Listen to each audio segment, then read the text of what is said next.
So let's talk real quick about OC Spray. This is an intermediate tool. There's two little canisters in front of you. These are both from Sabre.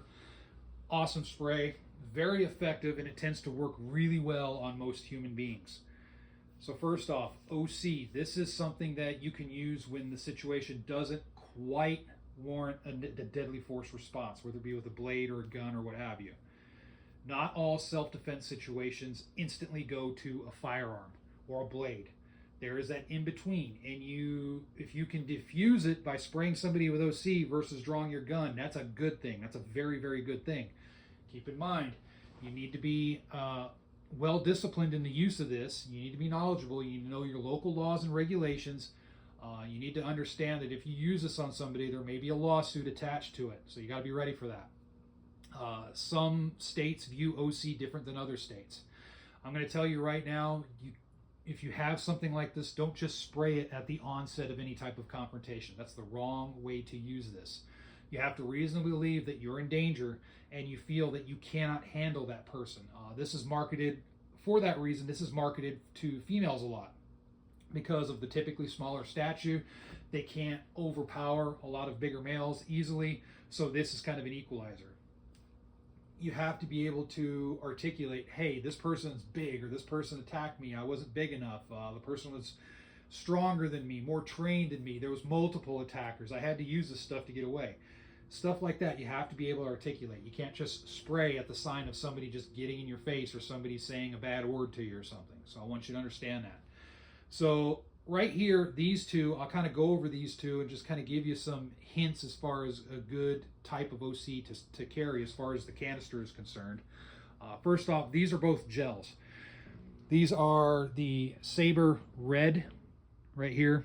This is the Sabre Red gel. This is the same thing. They're just in different canisters, different deployment devices. So Sabre Red gel, I like the gel when it comes to OC because of the fact you don't get as much blowback. Now people don't understand, typically with OC, when you spray it, you can get blowback. If you have a little bit of a breeze coming back at you, because you don't get to dictate the type of weather or when and where and the specifics of the situation, whatever your self-defense scenario may occur. So it might not be in the best weather. You might have wind in your face. Typical sprays, you get a little bit of blowback. You yourself is going to get sprayed as well if you try and spray an attacker. The gel cuts down on that. It tends to stick to the attacker more. This also has a UV dye in it, so that way later on law enforcement can shine a UV on the person and it'll show up and all that neat stuff. But more importantly, the gel tends to stick to the person. That's what you want. You want it to stick. You want to really incapacitate them so that way you can make your exit and get out of the situation so you can notify law enforcement. I'll tell you right now, if you spray somebody, you need to notify law enforcement. If you're using an intermediate tool, that requires law enforcement response. You don't just get to spray somebody and just go on about your day and not worry about it, because that person could have some medical injuries.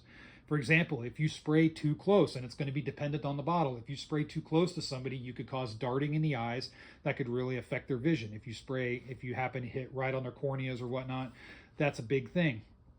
There may be people with underlying conditions, whatnot. So you need to notify law enforcement, let them know that, hey, I had to spray somebody, give them the specifics. They'll come out, do a report, do whatever they have to do to investigate what's going on, and you go from there. So this right here, Sabre Red, this you see typically around 10 to 12 bucks. This I got from Walmart. This is just a typical canister. It advertises about 30 shots in it. I'd say it rings true. This doesn't have the farthest range in it, but it's good enough. You're looking at 10, 12 feet. That's the same with this one. Maybe a little bit more on your initial shots, but as it tends to wear down, it's going to be a little bit less. This stuff, 10, 12 bucks. This is about the same cost, just a different carrying case. Very effective. One thing to notice about this, though, is you have an open top right here. And how this works is this gets moved over here, and then I would press down, and it would deploy the spray. So immediately you can see if for females carrying it in a purse or carrying it in a pocket, or males carrying it in a pocket, you run a good chance of knocking this over in the pocket. Now you've taken whatever little safety that was, Now you have basically a charged deal. All it needs is a little bit of pressure and it could deploy. And you don't want this stuff going off in your pocket. I will tell you that right now. Not a fun time. You don't want to have a negligent discharge of this stuff, just like a firearm. So these are about the same price. This one, same company, same type of stuff, just in a different carrier, different dispenser, whatever you want to call it. This has more of a closed top. It's a spring-loaded. I like this a lot better because it closes the activation button, the trigger, if you will, completely. This will fit in a pocket a lot better, won't catch, and then you just slide your thumb in right here, or you slide your finger in like so, then you can push down and it deploys out right here, the front nozzle. This I like a lot better because you can hook it onto a keychain. You have finger grooves. You can hold on to it better if you're walking, hiking, jogging, whatever. You can hold on to it in your hand if you so choose. You can place your thumb over the top. You don't have to worry about an accidental discharge of this as easily as this right here. But this is also the gel. Out of all of them, there's a few different types out there. You have streams, you have fogs, you have gels typically. I prefer the gel. It's a nice concentrated stream. You want to aim for above the eyes or whatever target you have.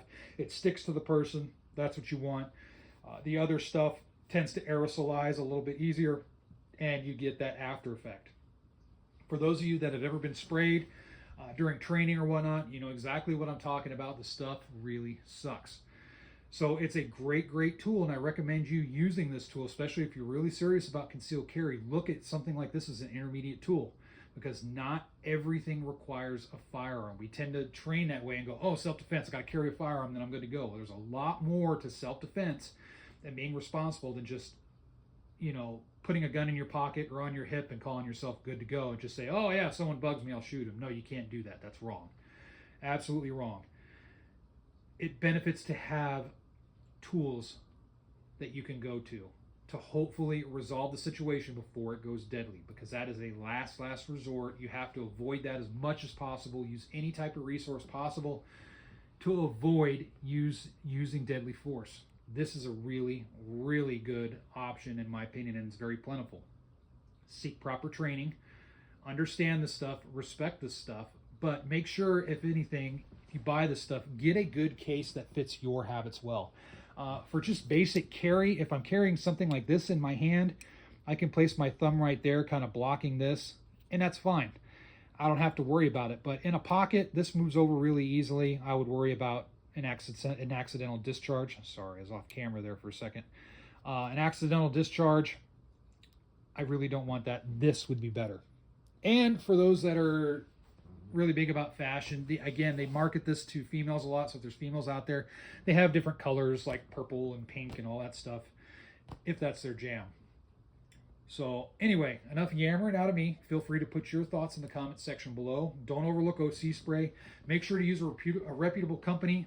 Sabre, this stuff right here, I'll kind of show it in front of the camera. The Sabre Red stuff, these guys are awesome. Really good stuff. Very consistent, works really well.